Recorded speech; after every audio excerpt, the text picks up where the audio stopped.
This little device in my pocket. I used to think it was the #1 enemy of my spiritual life. Seriously. Every buzz, every notification, every endless scroll through someone else's perfect life, it all felt like it was pulling me further away from a quiet, centered life with God.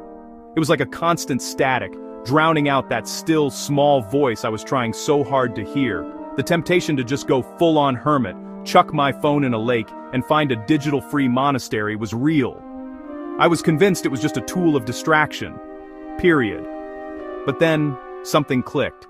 A total paradigm shift that flipped my entire perspective upside down. What if I told you that this very phone, the source of all that frustration, has become the most powerful and consistent tool I have for connecting with God every single day? It sounds crazy, right? A total paradox. But in this video, I'm going to show you exactly how you can transform the greatest distraction in your life into your greatest asset for spiritual growth. We're going to stop being digital victims and start becoming digital disciples. Let's be real for a second. The struggle is legit. The folks who designed this digital world knew exactly what they were doing. It's built to grab and hold our attention. Every app, every feed, every algorithm is fine-tuned to keep us scrolling, clicking, and coming back for another hit. We're living in an age of distraction, and our spiritual lives are often paying the price. We pick up our phones to check one little thing, and 45 minutes later we crawl out of a rabbit hole of cat videos and political arguments, feeling drained and discouraged, and the time we set aside for prayer or scripture, gone.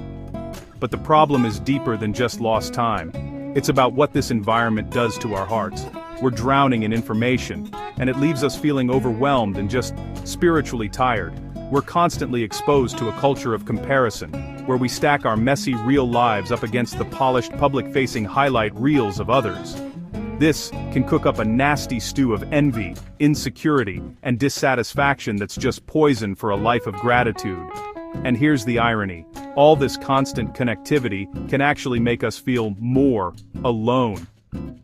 We swap out deep, face-to-face community for shallow, online interactions. We get great at reading screens, but forget how to read a room, missing the real human connection that's vital for things like empathy and fellowship. Our brains get trained to be uncomfortable with silence and solitude, the very spaces where we so often meet with God. If the digital world makes us hate being alone, quality time with God becomes next to impossible. For years, that was my story. My phone was a source of anxiety, a constant thief of those quiet moments I craved. It felt like a war between the sacred and the secular had a supercomputer in its pocket.